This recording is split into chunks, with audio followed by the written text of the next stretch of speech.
ধরেন একটা রোগীর আগে থেকে একটা ফ্যাটি লিভার ডিজিজ আছে, তার মধ্যে উনি রাস্তা স্ট্রিট ফুড খেলো, বা এখানে কিছু কিছু লিভার ডিজিজ আছে যেগুলো আপনার খাদ্যবাহিত, পানিবাহিত, যেমন হ্যাপাটাইটিস এ বা ই, তার ওপর তার হ্যাপাটাইটিস এ বা ই বা দুইটাই হইল,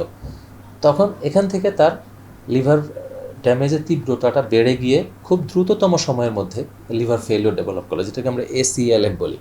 এটা আলটিমেটলি চিকিৎসাটা কিন্তু যখন একটু খারাপ হয়ে যাবে, এগুলোর গ্রেডিং আছে কিছু, একটু আলটিমেট চিকিৎসা কিন্তু লিভার ট্রান্সপ্লান্টেশন। তা আমি যদি লিভার ট্রান্সপ্লান্ট করতে পারি তো লোকটা পুরো বেঁচে যায়,